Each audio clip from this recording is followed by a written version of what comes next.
We got creepy creakings upstairs. Someone's walking around. Or something.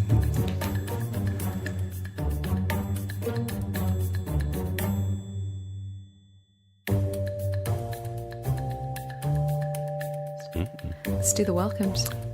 Welcome to Crime by the Bar. Welcome. I'm Anna. And I'm Jonatan. And you're listening to our Friday Mysteries. Yes. It's Friday. We have unsolved crimes, hopefully mysterious stuff. I was going to say lovely stories to tell, but Not so lovely. possibly not so lovely, but they are stories and we love to tell them. Yeah, they're interesting at least. Well, hopefully. Yeah. I haven't had mine vetted. Oh and, dear. you know. Yeah, we have no vetting process. So, No, that's true. Maybe we need someone to send them to, and they can decide whether they're interesting enough. I mean, to be fair, our lovely, lovely listeners could be considered our vetting process. It's a bit too late for that. I mean, we'll have already uploaded it by the time they know what we're doing. Yeah, but I mean, the listeners, we have an intimate bond there, and that is more of a close relationship than, I don't know, the rest of the world. Maybe we're gonna put out a drunken, barry crime book or something, and the listeners will help us. Who knows? That'll be interesting. Yeah, I like books. Yeah, me too. We should do a cocktail book. Ooh. With crimes attached. Yeah. I don't know. Oh dear. Okay. So yeah, I'm sorry, you were just saying you're a bit Trevelini. That's I'm a interesting. little bit Trevelini. Well, I mean, it depends what avenue you go down with mine. I think there's more to it than maybe some people would. Okay. But yeah, I think it's a bit Trevelini. Although there's a clear end point. Okay. So. If it is Trevelini, though, I'm wondering if I'm not worse. Like, I tried to get a pretty, I'm not going to say subtle crime, Are you but going for vanilla this time? Well, I was going for less gruesome, let's say that. Okay, good. But if you have a Trevelini cliffhanger, then I think I might be worse, actually. It's not so much a cliffhanger, it's a revisit. We know. Well, if there's a chance of anyone secretly absconding to France and then some other country living like an international spy, and yeah, okay, that's kind of what I have as a Trevelini in my mind. Someone's definitely a bit dead. Just a little bit. Okay. Yeah, I know my face. That was a perfect face.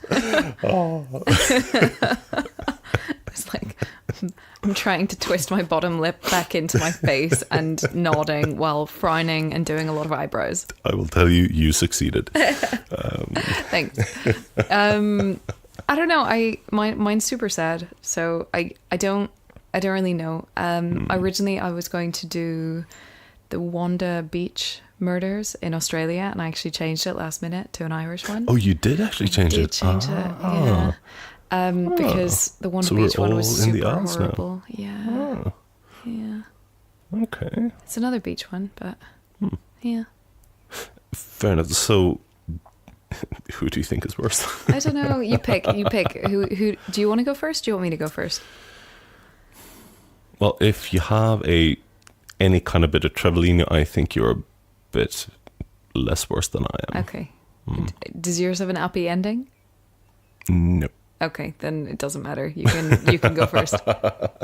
It's not an happy ending, but considering it's crime and it's unsolved, then it's pretty much a baseline of what you'd expect, I think. Yeah, okay. For me, at least. So. Okay. But shall I tell you a story? Yeah, tell me a story. Nice. I didn't even ask you this time. Wow. Well, for once. You do kind of catch me off guard normally as we're doing banter and then just tell me your story. I'm like, oh, yes, story. That's kind of what I like, stealth questions. I've noticed. Well, 24 episodes in, you're asking your own questions. We're in 24 episodes. We're in 24. That means that we'll... Okay, not quite. I was thinking just the average length of our episodes have kind of gone up. We're trying to keep it in a little bit now. This is going to be a short one, I reckon. Yeah, probably. But if you're listening to this on the way to work, it's probably a lot more comfortable. Well, my instinct was I could almost say that we're almost covering like 2 days of listening, but we're not quite at 48 hours. I'd guess. We're probably not far off it though. Yeah, we'll get there. Yeah. Okay. Cool. My story. Yes. Tell me your story. I will. Thank you. My story is about Jessie Earl. I have no idea who that is. There you go. Neither did I until a short while ago. Wow. So this is back in 1980, not the 80s, 1980. Jessie was a student in her second year at Eastbourne College. Okay, if you say so. The Eastbourne College of Art and Design in Sussex. Hey. We're talking 1980. In the evening of, it was Wednesday the 15th of May. Okay. So on this Wednesday, we have a nice connection. So Jessie called her mother from a phone box. Mm-hmm. This was the 80s, after all, at the seafront. And she said that she would be traveling home to both her parents in London on Friday. Okay. But she never arrived. Oh, dear. Jessie's mother, Valerie, I think later, I'm not sure when the transition was made, but at the time of most of the articles, she was a retired yoga teacher. She definitely knew that her daughter was trustworthy, definitely not flaky or so. So she would definitely have informed them if the plans had changed or if she wasn't coming. Mm-hmm. So, yeah, she was supposed to come on Friday, but they heard nothing. So on the Saturday, Valerie took a train down to Eastbourne to check and make sure everything was all right. Oh. She found Jessie's flat just empty, empty of her daughter. It was not emptied. It just looked like, she'd popped out to the shops for a minute. So everything looked kind of normal. All the stuff is around. There's nothing that's like, all the luggage is gone and all of her favourite crap. No, it was just like frozen in time. It was basically, there were some dirty dinner dishes on the table. Like a book and her reading glasses were on the floor. She had her purse just casually laid on the bed and such. That's so sad. It is. Well, I wouldn't go as sad. It's a bit of like that would just go normal, but it's been a couple of days since she didn't go. Yeah. Yes.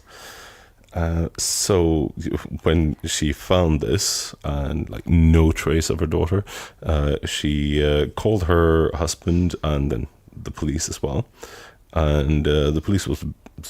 I'm always happy when the police goes into like full on search mode because it's always trickier when you're talking about like especially when you're talking adults, even young adults. It's like come on, she's probably just like gone off with a boyfriend and not told you anything. It's like really with all her crap behind. Exactly. So no, I'm happy when I see this. So like no, the police went full on immediately into like scouring the area, swooping with helicopters and sniffer dogs and everything. Good. But nothing was found. Oh dear. So like there was not a single witness that even thought they had seen her or anyone matching her description since the I think it was early Thursday was the last time. The last 100% confirmed one was on the Wednesday sometime after she placed the call. But like no one even believed they had seen her Thursday onwards. Whoa. Okay. So the parents started basically their own campaign of like printing missing persons posters all around the country. They really didn't give up. They went and pushed this. They appeared on like a BBC chat show. What BBC chat show? Do you have it? It was with, I don't know the show. It was with Terry Wogan. Terry Wogan. I mean, everyone knows Terry Wogan. So yeah. They also took part in Crime Watch. And they even pursued lines of inquiry offered by psychics. Aww. But I couldn't find any details on that, so yeah. Well, regardless, nothing was found. They got no information there, basically. So 9 years later, in April 1989, a man was playing with his son at Beachy Head in East Sussex. Okay. Do you know Beachy Head? No.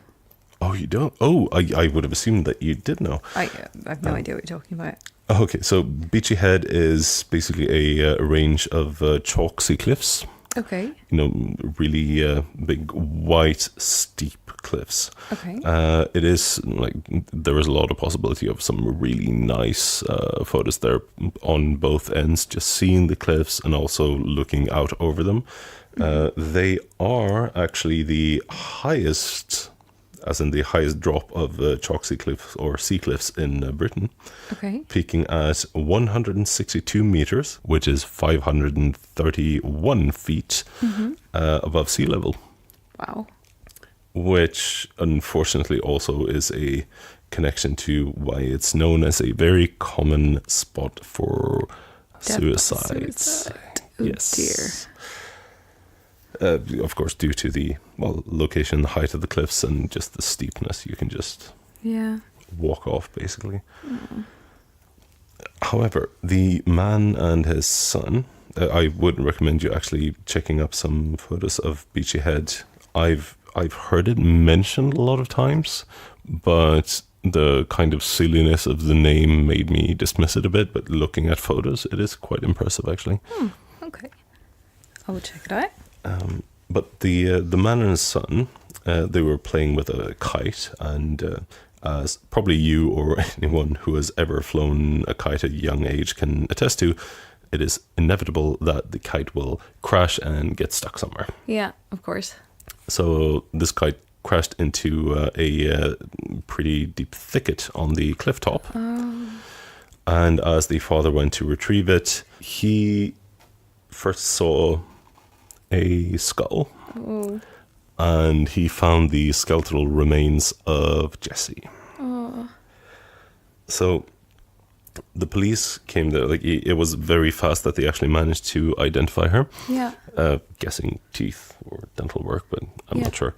Yeah. NHS, you get free dental when you're at school, so probably hasn't changed that much between school age Jessie and grown up Jessie. True. So they basically, the police tore up the thicket and went through like the thicket, the soil, everything. But the only thing they could find, even resembling a clue, was Jessie's bra that had been tied and very definitely used as basically tying her wrists together. No. So definite indication of foul play. Whoa. And that's creepy. It's really creepy, and like they didn't find anything else there, even things they were expecting to find. Like a lot of her very, let's say, identifiable possessions were missing. Like she had a a silver ring. She had a watch, an asthma inhaler, and a leather bag. Yeah. Like everyone knew she was wearing this because it was not in the apartment. She would not have lost it. Yeah. Not all of them, at least. None of them were found anywhere near there. And yeah, so they could find nothing. Like the possessions were missing. They had the bra. They had her skeletal remains. Found nothing. This went on for some while, and there was a review in the year 2000. But like they didn't have a single suspect. They knew nothing at all. Whoa. The only time anything actually happened after the investigation was in 2006. Yeah. So this was following the rape and murder of Angelika Kluk, a Polish student in Glasgow. So have you ever heard of Peter Tobin? No. All I saw is, no, I didn't see that. So Peter Tobin was a Scottish serial killer and repeated sex offender.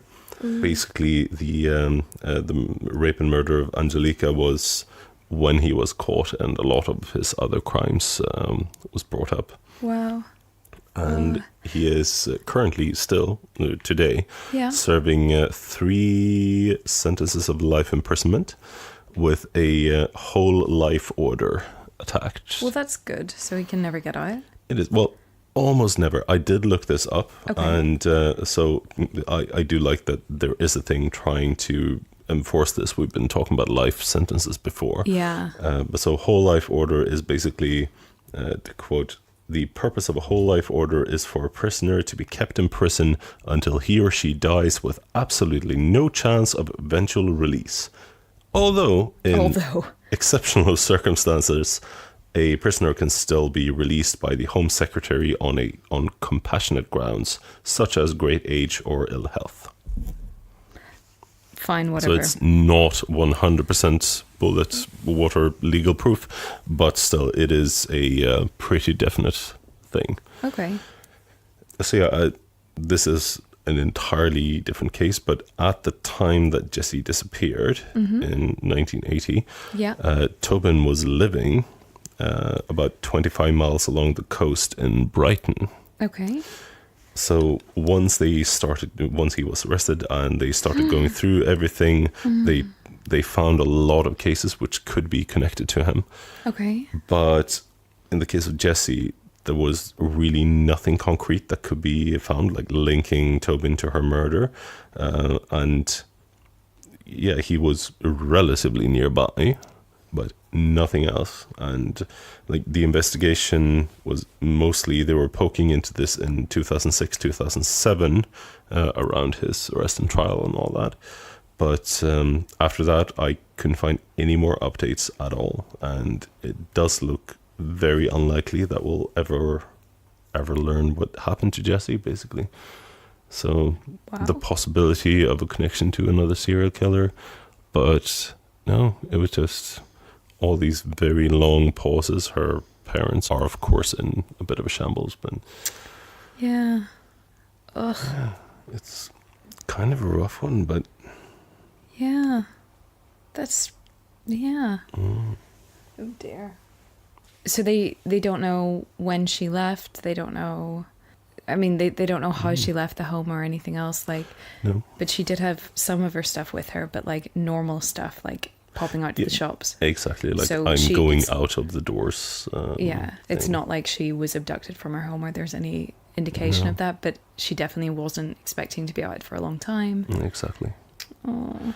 So no, just gone. And then when I first saw this one and read the Beachy Head thing, I assumed it would be something with more like directly on the cliff or something, but no, partially just finding skeletal remains, but also with the bound wrists and everything. There's no doubt that there was foul play there. It's a very odd place to leave either a body or remains. I think so. Well, I mean, if you're on top of the cliff, wouldn't you just check it? Like, and do they think the body was there and decomposed there? I think that's the general idea. Yeah. Okay. It's tricky. No, you have a good point with chucking it and just passing it off as some kind of suicide. Yeah, because if the cliffs are more than 100 meters high, as long as he doesn't leave the wrists bound, then he can throw the body, and I mean, it's gonna, well, I don't know. I guess it depends how much time has passed as well, because I mean, this was in that respect rather successful, like 9 years before discovery, which is crazy. Which is kind of crazy. Can you imagine waiting for 9 years just to get that news? Oh yeah. But I mean, that's also. Please continue. I lost my train of thought. Oh, I have no further comments. Oh, I remembered. Tell me. I do know that a lot of places, especially in England, as I understand it, with like when you have cliffs or these like lookout or scenic points, there are a lot of people, at least in the last decade, I'm not sure how it was in the 80s, a lot of people basically volunteering on like anti-suicide. Which is even weirder, because why would you leave a body up there when there's potentially loads of people climbing around? That's the thing. I mean, maybe it wasn't a thing back in the 80s because, yet again, obviously no one found her for 9 years. But no, I've heard a lot of stories of people just going up, either enjoying the scenery or think about stuff, and then all of a sudden someone comes up and like taps them like, "Are you okay? Do you want to sit down and talk?" Like way far away from the edge, like these things. It's like, I'm just enjoying my sandwiches, thanks. Like, are you though? Are you really? Like, yes, I am. I'm fine. I mean, it is still a good thing they're no, doing. no, but, it's really good. But yeah, if it's definitely if rather it's towards the wrong person, then it's always like, wait, what? Like, no. so, like I had a bad day, but I don't think I look like that upset. Well, one would hope. No, that was it. That was my mystery. It is mysterious with a surprising lack of clues. I'm thinking back to my latest mysteries, and I think there are generally more clues or leads than this, but this is just complete dead end, basically. I kind of like it though. I with these ones, I always hope that one day it's just something happens, case cracks, and it's like, hey, remember what we talked about ages ago? Well, dun dun dun. Yeah. I really should put up like a Google alert for all of our mysteries and see what happens. That would be a good idea. Or all the cases generally. True. Especially the more recent ones. I've been trying to keep an eye on, well, to be fair, mostly some of the first ones we've done, but like, for instance, the my first Dutch one with the Mark de Jong. But the tennis guy. Yeah, it hasn't really happened anything interesting. He was convicted and like, wow. That's it? Yeah. Done? Okay. Pretty much. Yeah, that was my story. Wow. Shall I tell you mine? Yes, now I want to hear your story. Okay. And I'm putting away my notes. Okay. Let me find my story. Find your story. Explore your inner narrative. Okay. Mm-hmm. Have you heard of Peter Bergmann? No. Okay. Well, Peter Bergmann is the name... Mm-hmm. Can you say the surname one more time? Bergmann? Oh, it is a G. Yeah. Oh, okay. I heard a K first, like Berkman. But No, okay. Bergmann, and it's man with two N's. Oh, okay. So I'm going to tell you about him. Mm-hmm. On Friday the 12th of June 2009, he was first spotted at the Ulster bus depot in Derry, Londonderry. Hey. And throughout the course of the story, much like Tuesday, there's a lot of CCTV.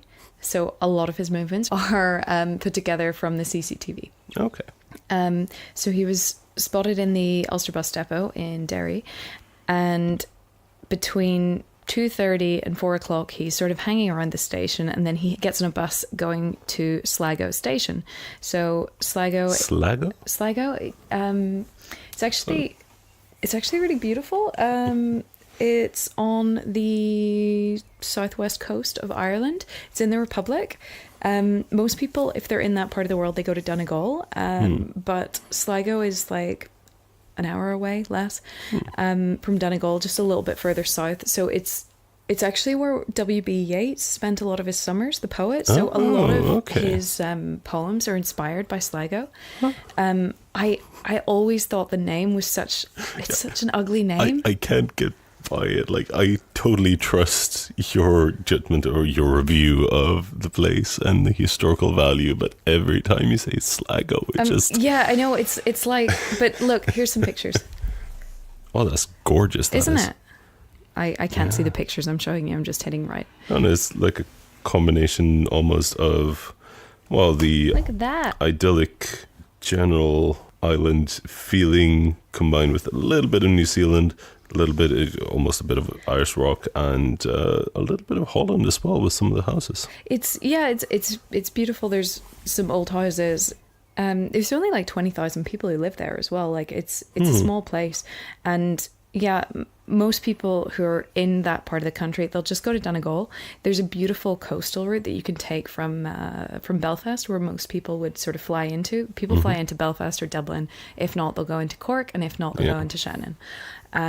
But Derry does have an airport as well. It's just Derry, Londonderry has an airport. It's just not widely used. Like it's like flying from like Eindhoven or something here. It's just a bit strange. Okay. Yeah. But that's where it is in terms of geography.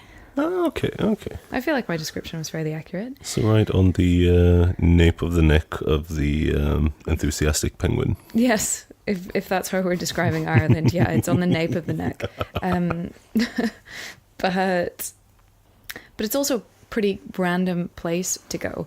So unless you have family there, which is kind of unlikely because there's 20,000 people. So, I mean, and it's mostly Irish people from Ireland who stay there and don't go too far outside it. You know, it's not like there's a lot of immigration. There's also, most people don't really leave. But yeah, there's not much reason to go unless you're obviously a W.B. Yeats fan or something. And even then, it's not like he was born there. He just spent his summers there. So you would really have to be a big fan to kind of know. So anyway, our friend Peter Bergmann.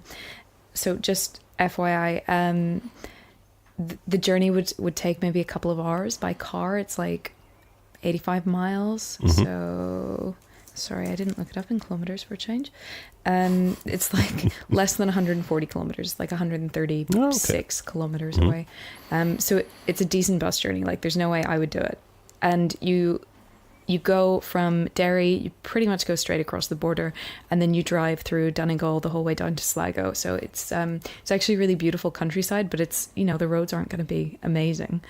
So yeah, he boards the bus, and he arrives in Sligo at about 6:30 in the evening. He then takes a taxi to Sligo City Hotel, and he checks in, gives the name of Peter Bergmann, which is the name I'm telling you now. Okay. Yeah. He pays €65 in cash. He gives his address as, I'm sure I'm going to pronounce this incorrectly, and I also tried to look it up and couldn't find it, but it's Anstettersen 15, and it's in Vienna, Austria. So this is the address he puts down. And I checked multiple sources, and this is the address given in all the sources. But even without the house number or just using the postcode, I couldn't actually find the address. But they did look into it. They did look into it, and we will touch on that a little bit later. Okay. So I don't know what my issue is, but clearly there's something. Probably umlauts. There's no umlauts in any of the sources. That's the thing. Yeah, but the sources might be... Well, then consistently not putting umlauts in. Come on, guys. Anyway. I wouldn't be surprised, to be honest. So, yeah, me neither. So that was Friday, the 12th of June, 2009. So he gets all checked in, all good. He doesn't have to give ID when he checks in at the hotel, by the way, just in case you mind, just in case you care. So on Saturday, he is seen walking to the post office at about 10 to 11 in the morning, and he purchases 8 82-cent stamps, which is a little bit more expensive than local stamps. And he also gets some airmail stickers, and that's all we know really from Saturday. On Sunday, he left the hotel sometime between 11 a.m. and 11:30, and found a taxi driver and asked the driver to recommend a nice quiet beach where he could go for a swim. So the taxi driver said, Ross's Point is a really good place. And it is, by the way, Ross's Point is really nice. I think even I've heard of that, actually. Yeah. It's not too far away. And yeah, he drives him up to the beach, drops him off, I think, at the cliffs. Later on, our good friend Peter Bergmann ends up getting the same taxi back to the city. Yeah. This wasn't going where this. No, that where was you a fake out, but okay. Yeah, he gets the taxi driver to drop him back, but strangely doesn't get him to. He doesn't get picked up at the hotel, and he also doesn't get dropped off at the hotel. So the taxi driver had no idea what hotel he was staying in. He just got dropped off at the bus station in Sligo again, and. The other thing was he did say to the taxi driver that he was Austrian. He was described as having a Germanic accent, although the Derry bus driver guy did remember him getting on the bus with like a black, sort of standard size suitcase that you would bring as luggage. Like if you're going onto the plane, the one... my mind is going blank. Hand luggage. Yeah. Hand luggage. Wow. Guy had black hand luggage, and he had a sort of small over-the-shoulder bag that looked kind of like a laptop case. Who knows if it was or not. So the Derry bus driver is the only one that didn't describe him as having a heavy Germanic accent. He described him as having some accent that wasn't Irish, sounded maybe Eastern European. So, which... if you've ever heard a Derry accent, if you haven't, go on YouTube and listen to it. It's charming and a little bit funny. But yeah. But just to get back, so was it 2009 or 2009? Yeah. Okay. Cool. Just thinking of laptops and shit. Yeah. So it's not like so long ago that it would be weird or anything. So yeah, that is Sunday. On Monday. We're now up to the 15th of June. The guy had arranged for late checkout at the hotel. So at just after 1 p.m, he hands in his room key and he leaves with the black shoulder bag, may have been a laptop bag, as well as a purple plastic bag, which we'll get on to later, and a different black luggage bag. So it wasn't the same one he checked in the hotel with. We don't think it's the same one he got on the bus with. Okay. But yeah, we have no idea what happened to that other black carry-on luggage. So, fine. He ends up going back to the bus station. This time he goes on a kind of long route. It's via Quay Street and then Wine Street, and he stops at Seaside Shopping Centre. And again, we know this because of all the CCTV.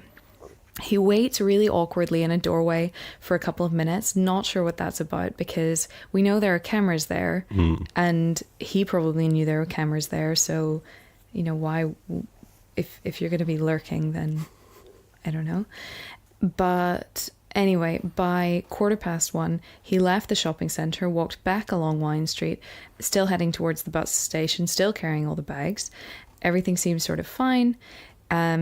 By the time he gets to the bus station, he orders a cappuccino and a ham and cheese toastie. And while he's eating the food, he takes out pieces of paper that are in his pocket. And he's sort of taking them out and putting them back and reading the paper. And eventually he tore the paper in half, maybe in more pieces, and ends up throwing it in a nearby rubbish bin. Paper's never found. What? Yeah, don't know. He then gets onto a bus and it's now 2:20, and the bus is heading for Ross's Point, the place that he was going swimming the day before.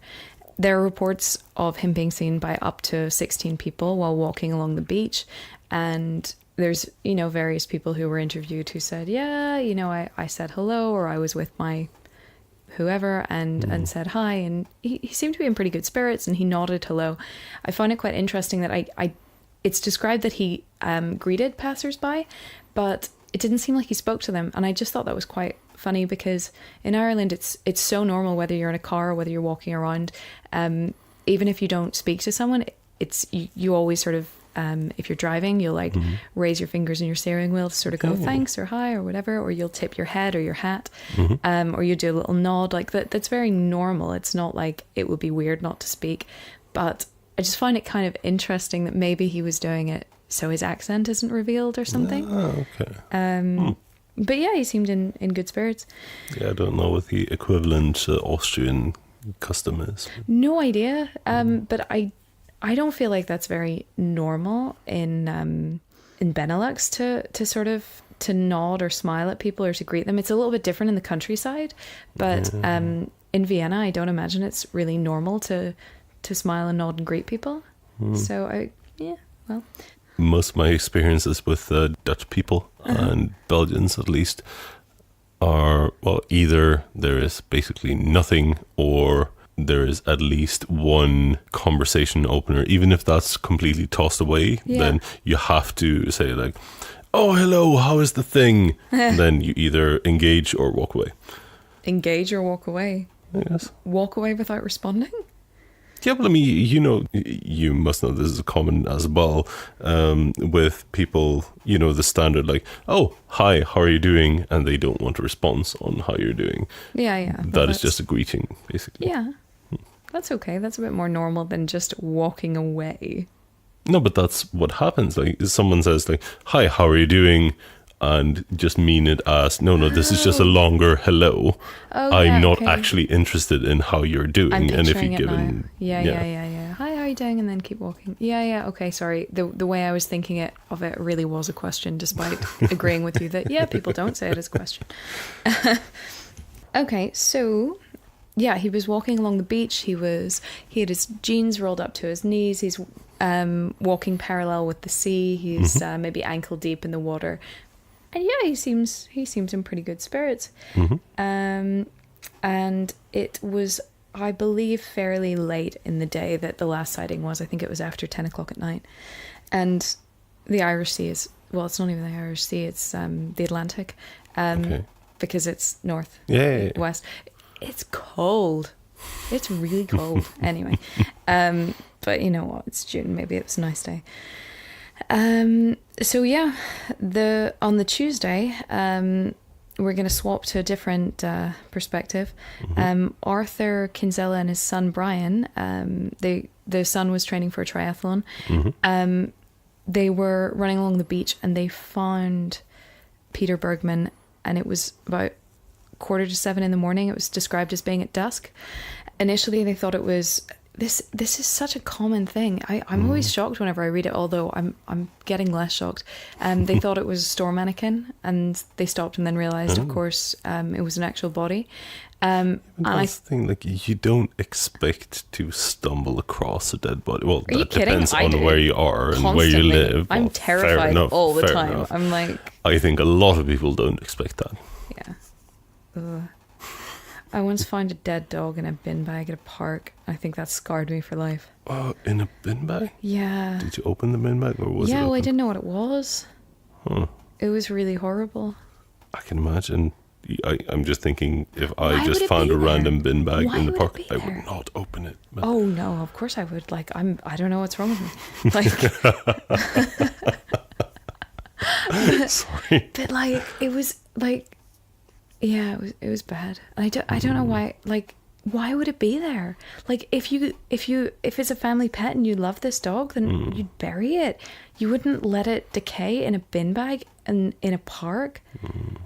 Anyway, it was off the path. Maybe they were hoping for the wildlife to go the course of nature and all that. No, but then you wouldn't leave it in a bin bag, surely. It was being eaten by maggots.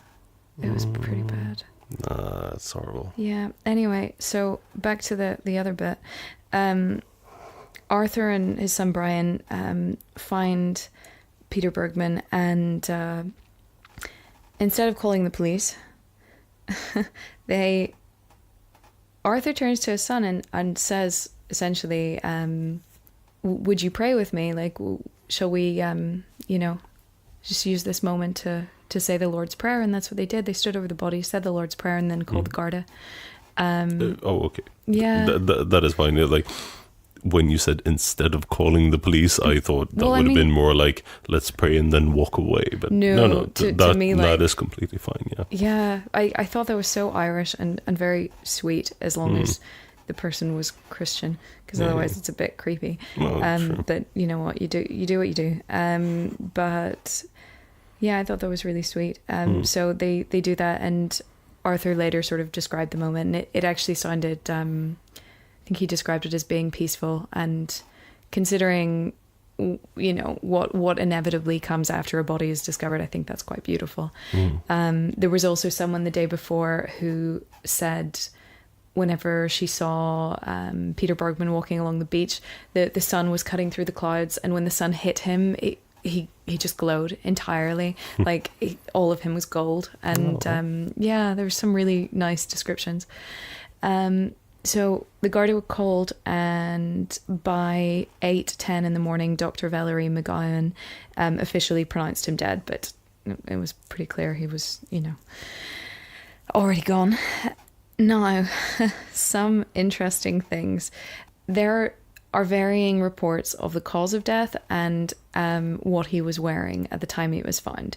The most common thing is that he's described as being completely naked when he's found, and that the cause of death was drowning. However, local reports don't say that at all. Local reports say that he was wearing swimming trunks with a pair of briefs over the top of them and a t-shirt tucked into them. Yeah. And they also said there was no salt water found in his lungs, and the cause of death was not drowning. It was undetermined. Yeah, so that's kind of strange. And really, like, if you look up this case internationally, it seems really standard to describe the death as drowning, but no, apparently not.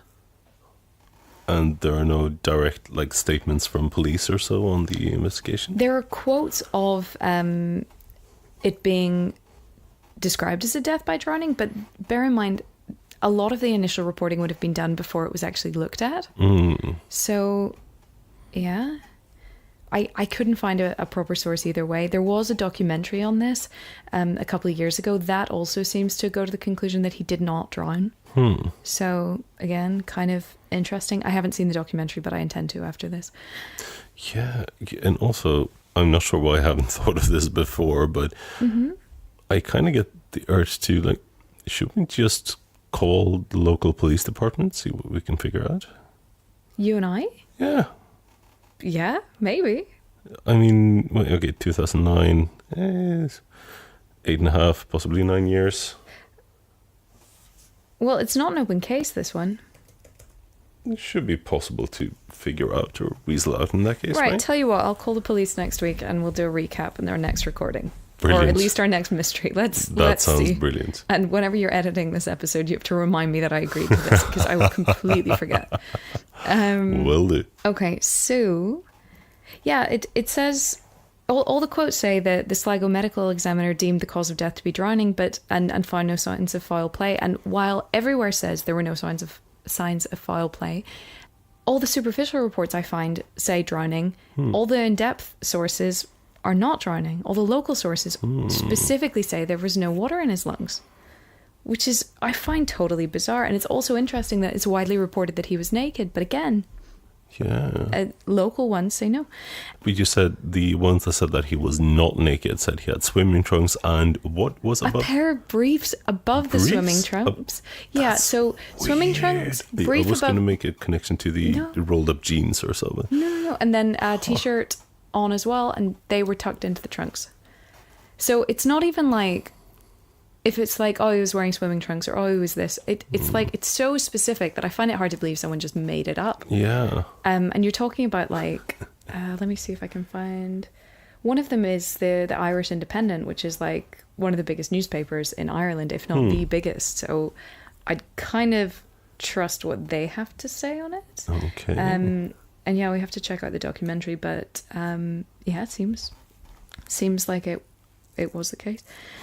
But yeah, so more odd things.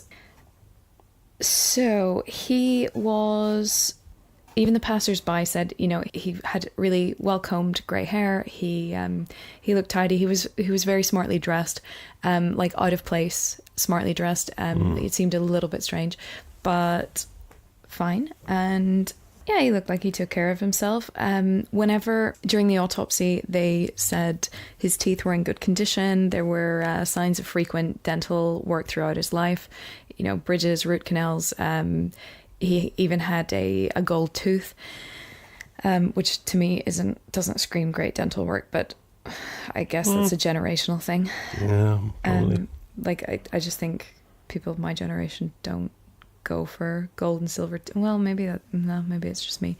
But yeah, despite being well groomed and dressed quite smartly, he was actually in really poor health. Yeah, he had bone tumors.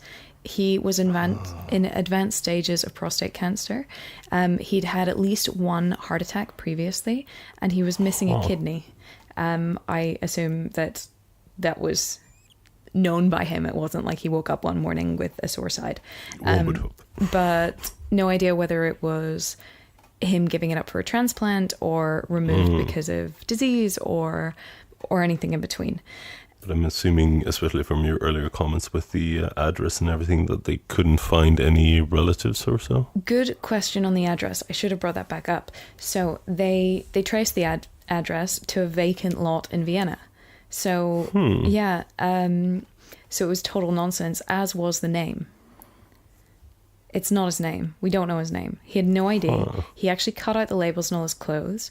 The clothes were found, whether he was wearing them or not. Yeah, they found some personal effects about 300 meters from the location of the body.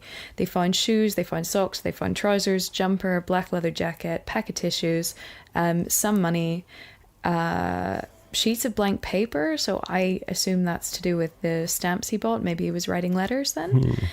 Plasters, aspirin, wristwatch, and soap that came from the hotel.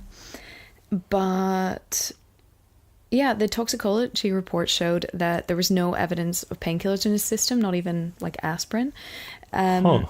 And given his state of health, they suspected he'd be in a lot of pain. So they thought it's more likely that he should have something in his system for that. But yeah, they took fingerprints. They have his DNA on file. Now, it was reported that they circulated all of this internationally as well as nationally, with all different police forces. However, years later, so I think it was around 2015, a French magazine did an article on it, and they reached out to the Austrian police forces, and they said they'd never been contacted by Irish police about it. Really? Never, ever, ever. And they said... That's shady, though. Well, they said if there's no signs of foul play, then it wouldn't be something Interpol would get involved in, and, you know, it would need to either be a missing person, which would involve being reported missing in your own country, or you'd need to be a criminal, and he didn't pop up as being a criminal anywhere. But they said they were never contacted, which sounds crazy. Yeah. Like, what, they just looked into the random address that I couldn't find, and it's a vacant lot, and okay. But yeah, nothing in his system. There were some other really odd things. There was a hotel employee who walked in on him, and he initially was sort of freaked out, and then he realized it was a hotel employee and calmed down immediately and seemed just relieved that it was a hotel employee and not someone else, which I find completely bizarre. Also, whenever he left the hotel on that last day, remember I said he had the black case, the big one, bigger one, that wasn't the same one he came into the country with, or at least into the town with. He had the smaller one, which was the laptop style case, bag. He also had that purple plastic bag. He was seen with the purple plastic bag every day that he was in the town. Every day he left with it maybe 3/4 full, and every day he returned without it.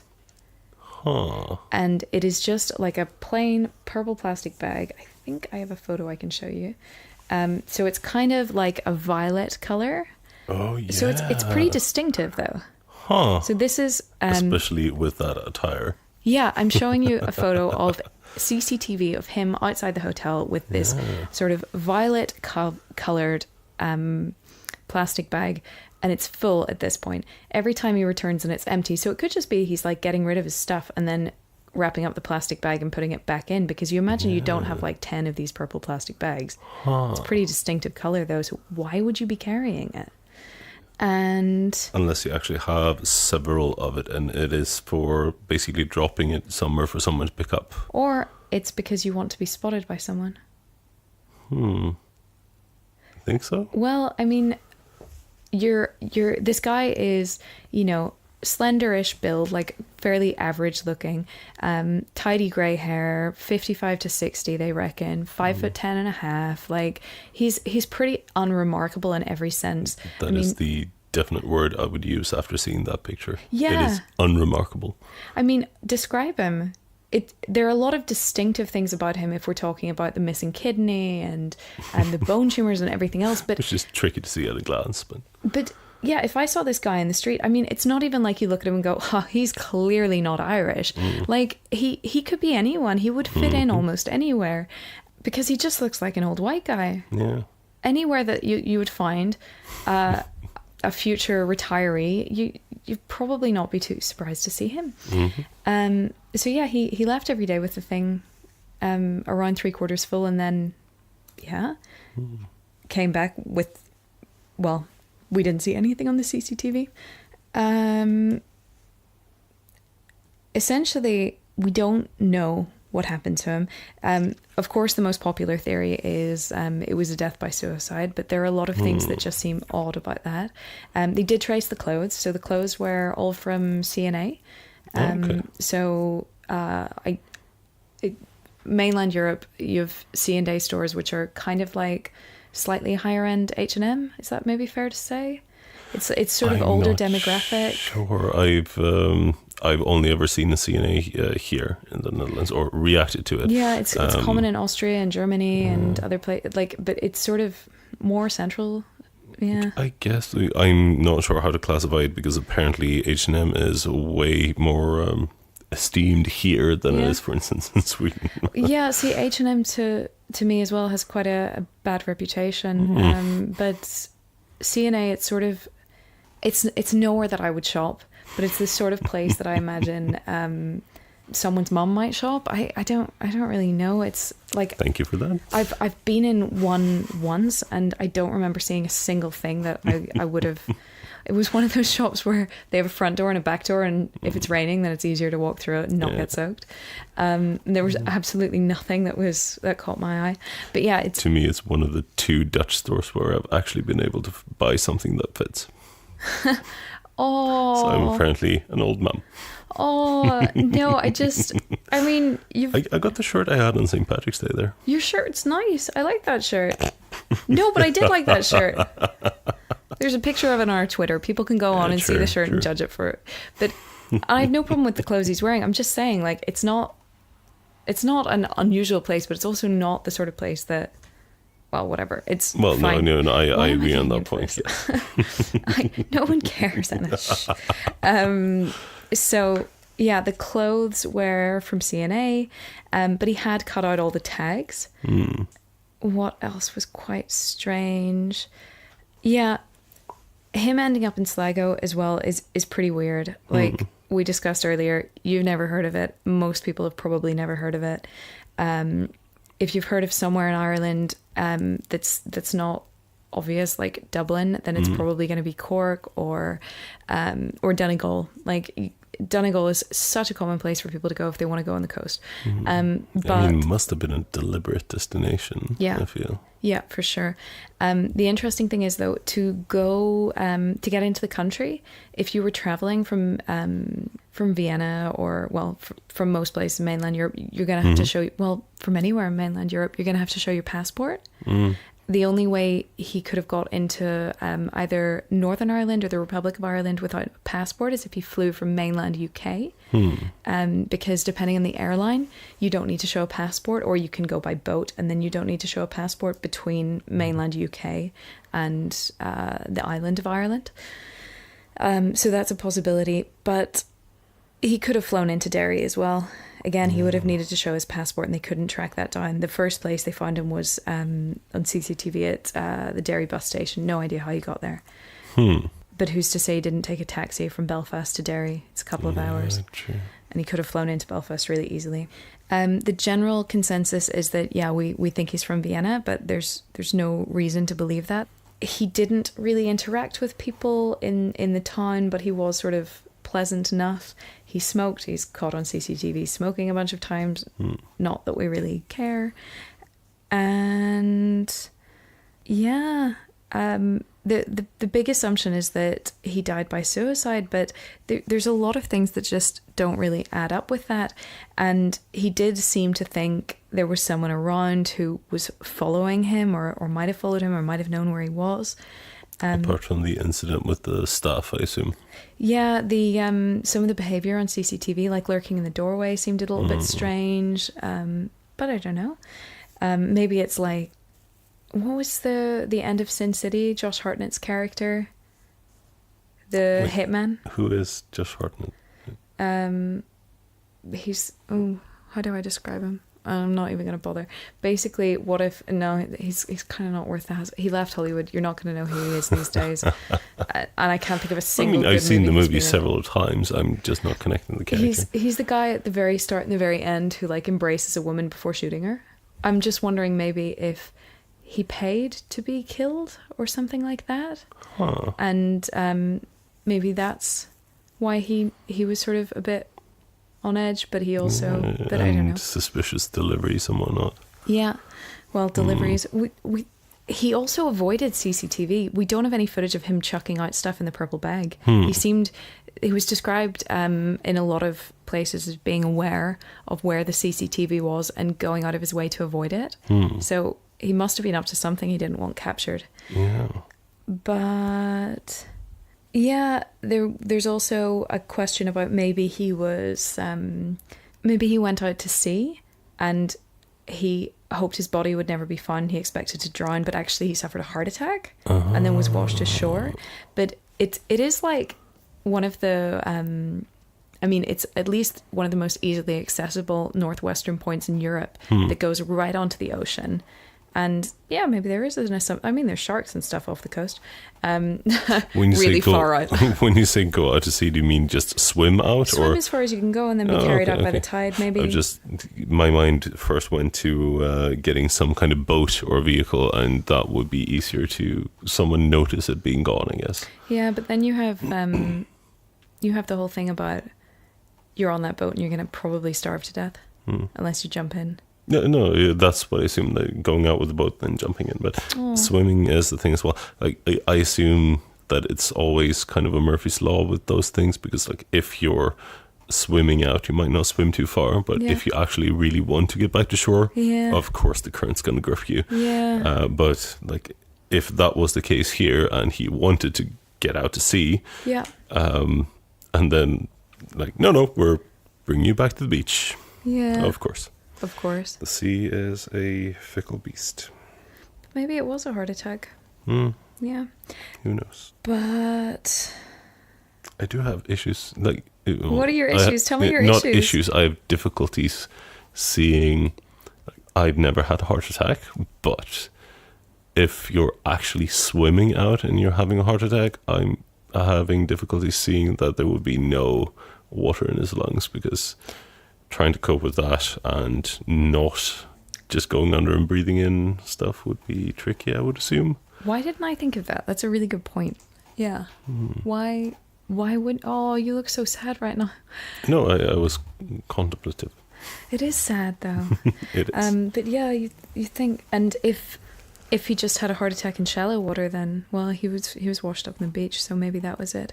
But then it kind of kills the whole reasoning behind being in northwestern point where you can be washed out to sea and never found. Yeah, true. Unless it was an insurance thing or whatever else, but even that, it's sort of a little bit strange because... for there to be an insurance claim, surely he must be, it must be possible to identify him and sort that out. Unless it's like you go missing for 7 years and then they get to claim it or something. True. I mean, it's not the easiest, but if your life insurance doesn't cover death from a pre-existing medical condition or suicide, then maybe that's the best option if he has family. True. Yeah, I guess that's pretty much it. He ended up being buried fairly locally. The Gardaí paid for him to be buried, and I don't believe anyone attended the funeral other than local police. And yeah, the only other thing is there was some speculation that maybe he actually didn't know that he had prostate cancer or the bone tumors. Like maybe it really was that he just wasn't aware of it, and it's just this strange coincidence. But I mean, if you're in pain, then... Which you probably should have been by that stage. They're pretty much convinced he was in a lot of pain by the end, but it's so strange that you're not taking painkillers then. Yeah. Anyway, that is the end of my story. Yeah. I think I'm leaning... I do kind of see what you mean with the Trevelini aspect of more on the front of, taking charge of your own destiny, I guess. Yeah. Like the most convincing thing I hear is along the lines of having all this sickness. I'm not sure about the insurance stuff, but basically, no, sorting out affairs, going somewhere beautiful, then either taking it all in your own hands to end your life, or like you said, maybe paying someone to help with it. Yeah. And just trying to get a quick and peaceful end at the end. Yeah. That's what stands out right now. From that side, that's why I thought it was really nice that the guy who found him with his son prayed over him before calling the Gardaí. Definitely. Yeah. That's the end, though. It is. That is the end. It's the end of another week. Yeah, that means it's the end of our Friday mystery, and it's time for the weekend. Yeah, it is. To, presumably drink and be merry, celebrate the joyous life, and stop rambling which Yeah. I do tend to do. Yeah, we're going to stop. I can hear Kelfie meowing in the background. She's very upset. She's telling the humans to stop. She's sick of hearing about crime and murder and death and True. awful things. She wants nibbles and cuddles. Yeah, she does. She does indeed. We need to attend to the cat. Rather, you do. I will just bask in the vision. As soon as I go check on her, she's going to run away. Of course. That's cats. Yeah. As long as we're clear on that. I'm not like leaving her starving in a corner. She's sitting there meowing, ready for me to like move, and then she will run away. And as soon as I sit back down again, she's going to start again. True. But yeah, happy weekend, everyone. I hope you've enjoyed our curious cases. Please let us know any theories that you have. We would love your theories. I so love getting theories. They're amazing. Yeah, then we can spend the weekend devouring them. Exactly. But yeah, you can always reach out to us on Twitter at Crime by the Bar. Or if you want to write an email, go for crimebythebar@gmail.com. And you can check out our website for all the latest details from the show, crimebythebar.com. With also gorgeous photos of possibly landscape. And yeah, I'll put the landscape ones up. We actually have photos of Peter Bergmann, or the guy that's not called Peter Bergmann. Oh, yeah. And I'm in two minds about whether to post them or not. So, yeah, we have one from the morgue. It's on the wiki page, so if anyone's curious, they can look it up themselves. Maybe not that one. I did like the CCTV one you showed me, though. The CCTV ones are super interesting. And also, actually, you know what? I'll put up a link of him reading that little bit of paper in his pocket a bunch of times before he tears it up. I'll put that one up. Okay. And on that note, we'll be back again for a new episode on Tuesday. That's a little bit less mysterious. Although we're giving no spoilers this week. True. And yeah, have a good weekend, everyone. Thank you for listening. Thanks for listening. Bye. Bye.